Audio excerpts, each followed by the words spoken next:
Okay, with that, let's jump in. We are in Ephesians chapter 4, verses 1 through 16. And what I want to talk about today is how God gives. All right? Now listen, put it in context. We've been working through the book of Ephesians, which is a letter written to a house church in Ephesus, probably much like ours. They probably had multiple homes. Okay? But we're reading through this letter to an ancient church saying, hey, how do we learn to think more like first century Christians? And this is the place in Paul's letter where it finally pivots. And you see that right at the beginning of chapter 4. Therefore, walk. All right? Everything up to this point, the first 3 chapters, there's no commands other than remember. He says it twice in chapter 2. Now, after this point, chapters 4, 5, and 6, there's going to be tons of commands. Okay, walk, live, obey, put on, put off. In other words, I want you to do a whole bunch of things.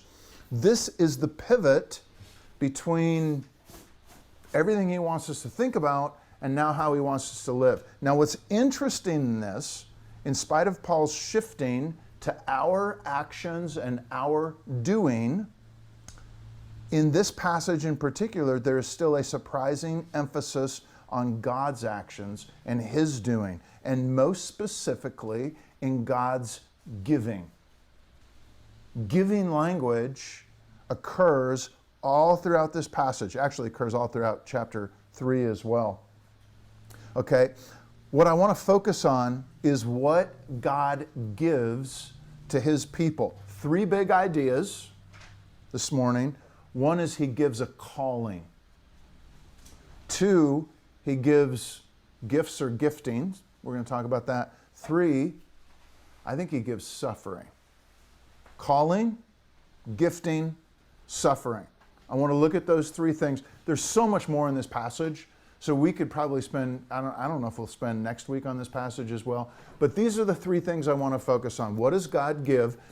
His calling, his gifting, suffering. All right? And I want to try to look at it as if we were first century Christians. First century Christians actually would have thought that 3rd point about suffering was the most compelling thing about Christianity. And we're like, you gotta be kidding. What? That's what I want to try to get us to this morning, okay? So, first of all, let's look at how God gives a calling to his people. This is very explicit. Look at verse 1. I, therefore, a prisoner for the Lord, urge you to, here's the part, walk in a manner worthy of the calling to which you have been called. Let's take those words, walk.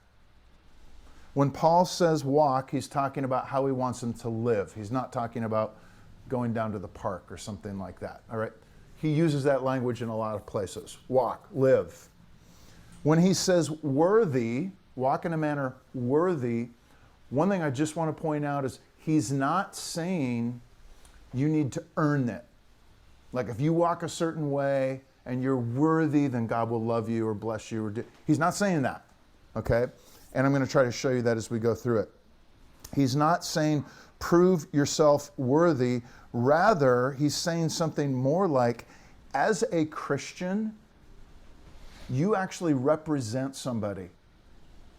When you call yourself a follower of Jesus, your actions actually speak something about Jesus. And he's like, remember it, live like it. Okay? Walk in a manner worthy of the calling. And here's what I want to point out to you, of the calling which you have been called. I think he's actually talking to everyone in the church here, not just leaders. He is saying something to the effect that God or Jesus has a claim on you. That's what a calling is, okay? But there's also a purpose for you in it. In other words, there is a goal, a telos, a destination. So he is saying God actually has a purpose, plan, goal for your life. That's what this calling thing is. And what he wants to do is move you out of your natural way of living. Later in the chapter, or in the next chapter, he's going to use put off. Put off, put off, put off. Old ways of the flesh. Okay? He wants to move you into a whole new way of living. Put on, put on, put on. It's a whole new path or direction. So the point that I just want you to see here is that right off the bat, he's saying, walk in a manner worthy of the calling with which you have been called. He's saying, you have a calling. Now listen, there are plenty of people in America, including people who consider themselves followers of Jesus, they identify as Christians, that actually don't really believe God gives a calling. But I think that if you think that God doesn't provide a call, purpose, plan, goal, telos on your life, you know what? You will. It is inevitable. It is inevitable. We all we are looking for something that gives our life meaning, value, and purpose. It is a destination. And if God doesn't provide that, you will try to provide it for yourself. Now listen, in your 20s and 30s, that sounds liberating and empowering. The idea that you can be anything you want to be and you can determine the plan that works best for you, blah, blah, blah. By the time you get into your 40s and 50s, it actually feels exhausting and depressing. And you start going, good grief, I haven't accomplished nearly as much as I thought I would. Or the things that I did accomplish didn't satisfy me the way that I thought they would. So listen, but if you actually believe, if you could believe that God has a purpose for you, God has a plan, God has a calling, in other words, if He built you for a reason, a goal, a purpose, a destination, and if He has complete agency, which we talked about at the beginning of Ephesians, He's in complete control over everything. If God has a purpose and a plan and He's in complete control, then what that would mean is that everything that happens, including like not getting the jobs that you want or think you want, okay? Including, oh man, I've got a herniated disc in my back and I'm bedridden. Think of all the things that you'd never choose for yourself that God gives. If God has a plan and He has a calling, you could actually trust that everything that happens is actually intended for your good. God's doing something, even if you don't see it. I think that would be very, very comforting, okay? The early Christians thought that it was very comforting because for most of them, they didn't have power and control and their lives weren't going according to plan. And Christianity came along and said, no, there's somebody else who's in control besides just your masters, besides just your country, besides the powers. And they found that very, very comforting. Now listen. Yes, question. Quick question, or maybe you could just like talk about this for a second. Because I've gotten, like, I thought about like calling as like as an individual versus like what we are all called to. Because I feel like a lot of this writing sometimes is very general. It's like, yes, we are all called to serve the Lord. But like versus like finding your individual calling. Because I feel like I've struggled with that over the years. But like, what am I supposed to be doing versus like, what are the little things that I do add to a bigger vision that's outside of me? Okay, great question. There's kind of a big generic calling that we're going to kind of deal with that. I do think there's individual personal callings. You see that in Paul's life. Okay, I will say this. Many people struggle with the idea of calling because they're like, I kind of spent 10 years trying to figure out a calling thing and it didn't really work, so therefore it's not there. What if your entire life is meant to be figuring out what the calling is?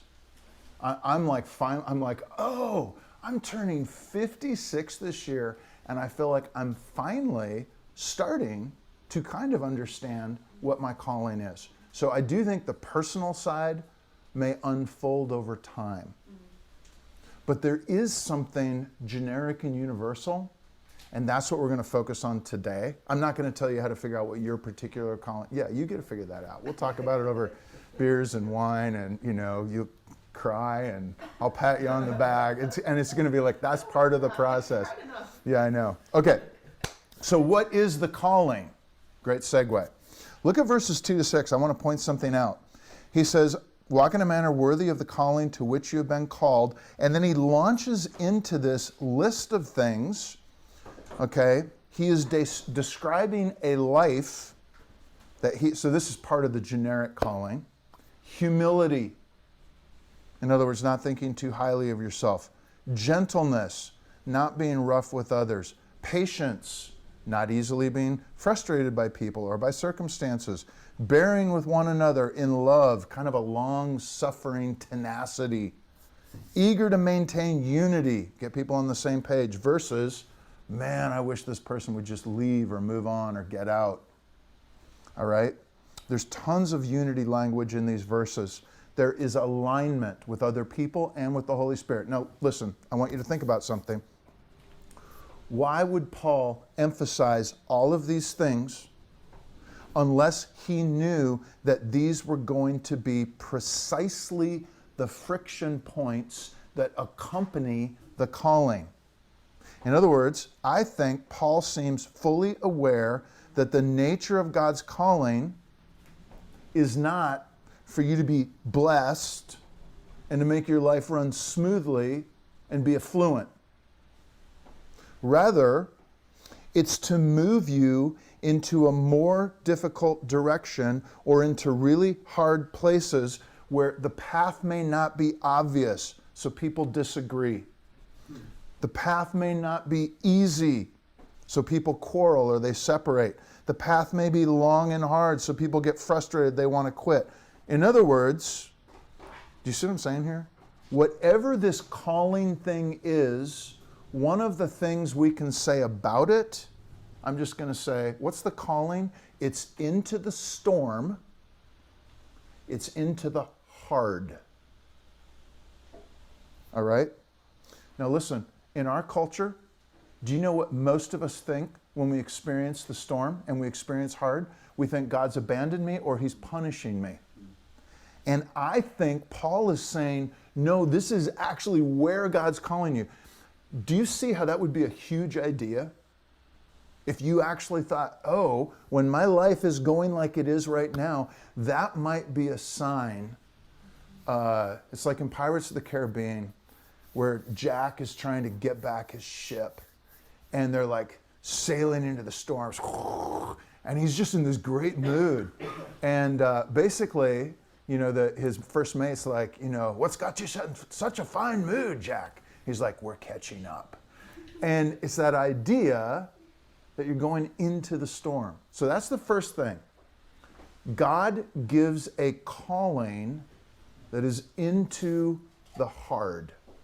All right? Big idea. Second big idea. Let's look at how God gives gifts or gifting, or maybe you could say it this way. What does God actually give? Okay? There is a ton of giving gift language in this passage. And again, it's fairly explicit. Look at verse 7. Grace was given to each one of us according to the measure of Christ's gift. You hear given, Christ's gift. Now look at verse 8. Therefore it says, when he ascended on high, he led a host of captives and he gave what? Gifts to mankind. Okay? And then jump down and look at verse 11. He gave apostles, prophets, evangelists, shepherds, teachers. Okay, so you see the giving going on? Now listen. What's the big idea in the giving? What is it that God's giving that would be a really big idea? It'd be easy to think that, oh, well, God gives spiritual gifts. And there are other passages, you already mentioned it, that talk about spiritual gifts. So that's true, but as you look at this passage, there's actually not much in here about spiritual gifts, like where each individual person has a spiritual talent or gifting. It's not really in the text. So I'm not saying that God doesn't give spiritual gifts, but I'm saying whatever the giving is here, that's not primarily what's being given. It's not spiritual gifts. Now, if you've been around church for for a while, you'd be like, oh, wait a second. God gives leaders. After all, have you guys ever heard anybody teach on, this is how this passage gets preached all the time, the fivefold gifting of spiritual leadership. Apostles, apest, apostles, prophets, evangelists, shepherds, teachers. In other words, are leaders a gift to the church? Well, yeah, it says that. So God does give leaders. But what I'd like to just point out is in this passage, it actually says very little about leadership other than it just mentions them. Okay? So I think whatever Paul is talking about, it is about more than just leadership, in particular because he says it was given to each one of us. In other words, not just leaders, everyone gets some kind of thing given to them. And if you look down here, what the leaders do is they help equip the saints for the work of ministry, for building up the body of Christ. In other words, it's the saints that do all the work anyway, not just the leaders. So, does God give spiritual gifts? Yes, but that's not what this passage is talking about. Does God give leaders? Yes, he mentions it, but I don't think that's the main point. So what is the something that God gives to each one of us? Hint, verse 7. Yeah, that's the thing I brought up. I actually read it less as giving responsibility is needed, but it's literally saying giving grace. Grace! Okay, this is excellent. Like, I was seeing, like, some people, I read it as some people need more grace than others. Okay. Well, actually, he says everybody needs grace. And he said grace is the thing that is given. Now listen, this is closer to a big idea. But I would say that for most people, when you mention grace, they don't think of it as a big idea. In other words, have you ever met a Christian that says they don't believe in grace? No. Every Christian says, oh, of course I believe in grace. And it makes hardly any difference in that. Wait, you've met a Christian that doesn't believe, okay. Yeah. One Christian in America that doesn't believe in grace. But listen, most Christians, I've met a ton of people that I'm like, that person doesn't believe in grace, but they will say that they believe in grace. That's my point, is it feels very universal, but it does not move many people. But I think it's getting us in the direction of the big idea, and that's what I want to try to unpack. Most people, when they hear grace, you know what they think? Second chance. In other words, God came down, gave Jesus, Jesus died, wipes away those sins. Now you've got a second chance, Olivia. You better not screw it up. All right? And we think that's what grace is. That's kind of used colloquially. Like, oh, give people grace. Yeah, give them another chance. Give them another chance. Yeah. Give them grace. Okay, now listen.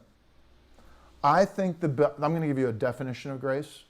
The Bible sees grace. I'm not going to tell you exactly what it is, but the Bible sees grace as a free gift. It's completely undeserved. You did not earn it. It is something that comes from without. Okay? It is very impactful to the recipient, and it is very costly to the giver. And what that does is it creates this very unique bond, and it puts the recipient into a unique kind of debt where they actually feel like, man, I owe the giver everything. And that means the giver could ask anything. But it's not simply like, oh, I owe this like I owe a car payment. You actually don't feel that emotional debt to your bank. You just look at it and go, they're a bank. That's what their job. That's what they do. What I'm getting at is grace is this thing that moves people, and it creates a bond, and it puts in debt, and it has to do with this free gift of something that is very costly to the giver and very impactful to the recipient. Okay.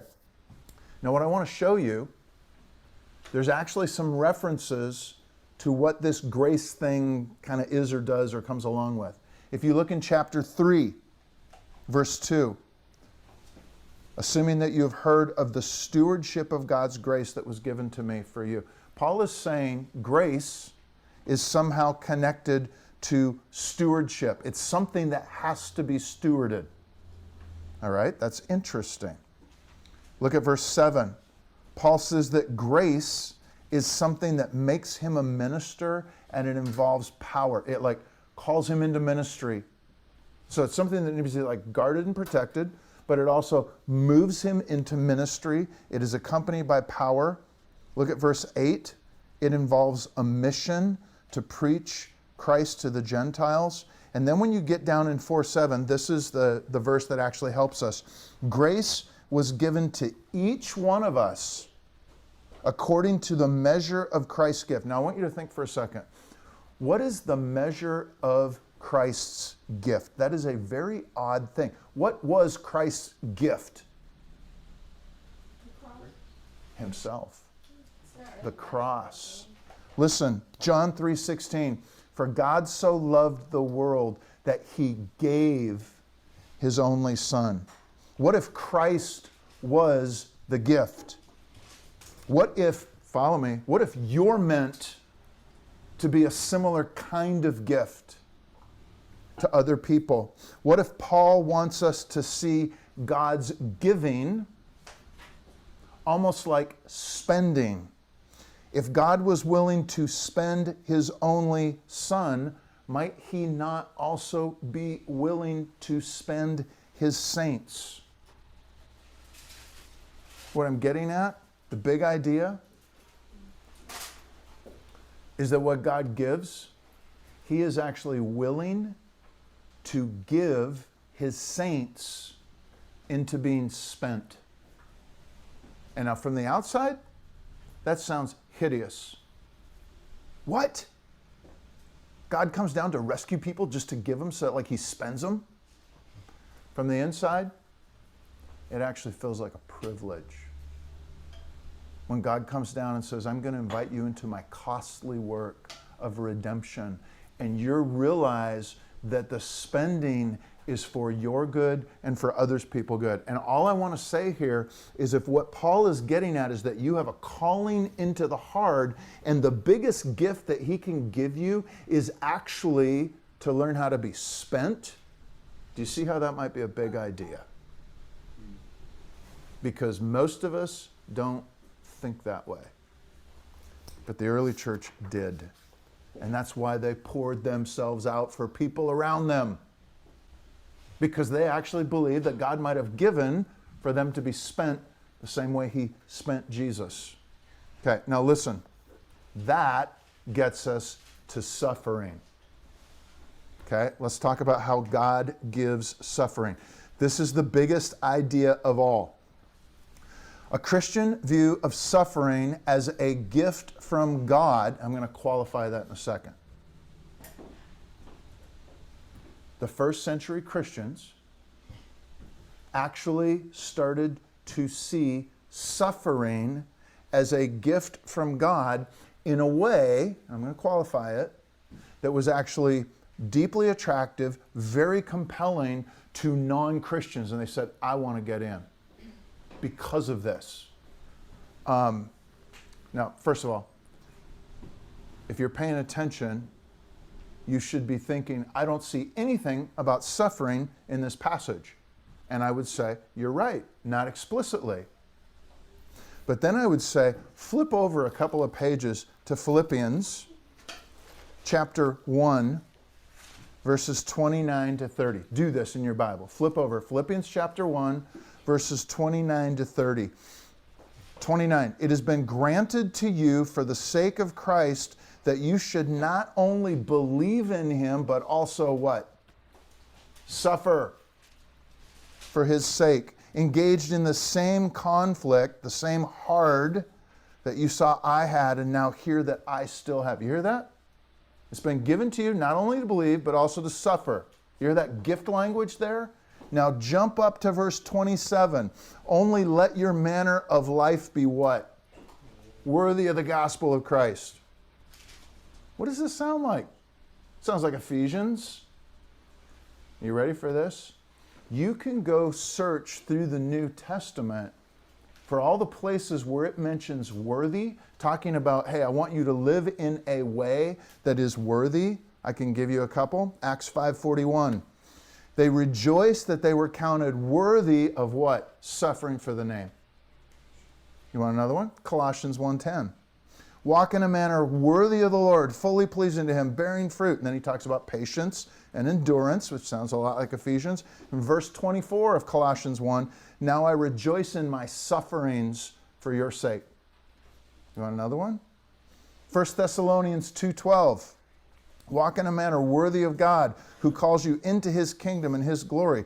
Then in verse 14 of the same chapter, you became imitators of the churches in Judea who were suffering.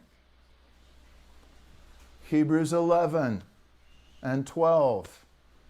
He talks about people who live as strangers and aliens, as exiles, and he talks about you have not yet suffered to the point of shedding blood. Hebrews 12 is all about endurance. My point here is this, okay? I can give you more passages if you want them. When you go and look for the language of living worthy as followers of Jesus, what you are going to find is that it is almost always connected with suffering, holding up under hardship, okay? Now, so all through the New Testament, there is a link between walk worthy and suffering. So that's why I'm saying it's here in this passage in Ephesians, even though it doesn't explicitly mention it. Verse 7, grace has been, this is back in Ephesians 4, grace was given to each one of us according to the measure of Christ's gift. I think what he is saying is suffering is a gift from God to His children. That's the big idea. Now I want to qualify it. Okay, first of all, 3 qualifications. Suffering is not a gift per se in the sense, this is really important, please hear me. Like it's not like God says, happy birthday, Olivia, you're a Christian, let me give you some suffering. Okay, that is not what the early Christians thought. Okay, rather, the gift is not so much the suffering per se, but rather it's a supernatural ability to endure suffering. The gift is a supernatural ability to endure suffering that happens to yourself or to enter into suffering for the sake of others. That's the gift. Follow me? Okay. In other words, the calling and the gift leads you into or through suffering rather than recoiling and avoiding it, trying to escape it, get away from it. Second qualification, the Bible never calls you to seek suffering. In other words, Jesus doesn't go, now I want you to go out and just look for shit. All right?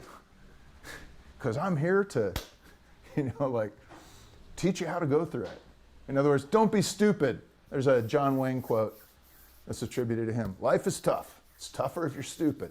So the Bible's not calling you to go be stupid so that you can suffer more, to go seek. Do you see what I'm saying? This is not like some kind of masochistic thing where God is mean or He wants you to suffer.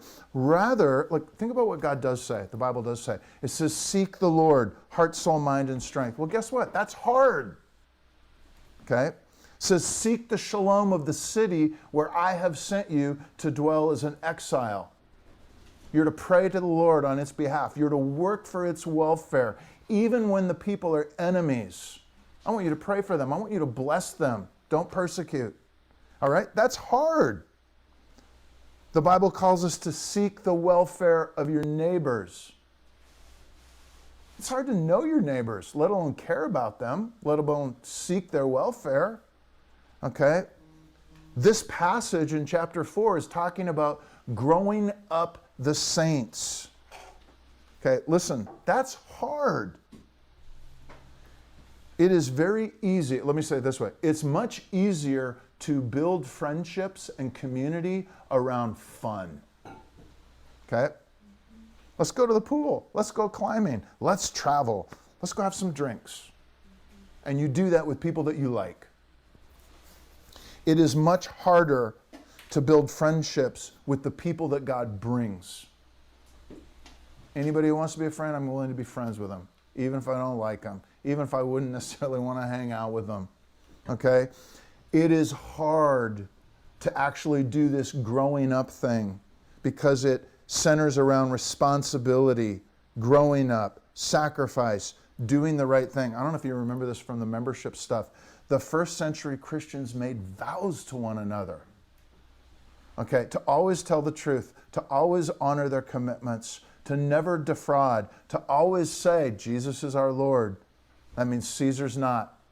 It means I'm not. It means you're not. Do you know how hard it is to actually live in a community where you're like, oh, we're going to try to preach this to ourselves? That's tough. When you set out to live that way, your life will be harder. Okay? You will experience suffering simply by the virtue of the path you are trying to follow. If you actually start to try to take Jesus's teachings seriously, all of them, not just the ones that are cool and hip, guess what? You are going to suffer because your friends are going to look at you and think, oh, you're a terrible person. You think regressive things. Okay? I mean, you're going to suffer. The early Christians did too.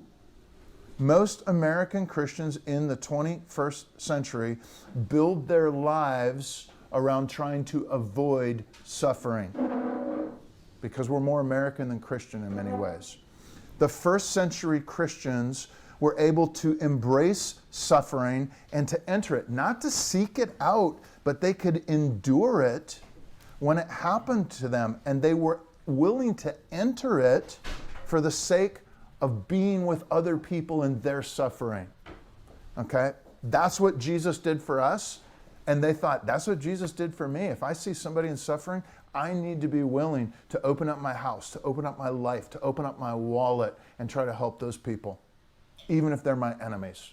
Now, do you see how hard that would be? Okay, third kind of qualification. Doesn't suffering happen to everyone? And the answer is yes, it does. The Bible even says that. God sends rain on the just and the unjust alike. Matthew chapter 5, verse 45. Well, guess what? If God sends rain on the if God's in charge of the rain, then when God doesn't send rain, what's he also in charge of? Drought.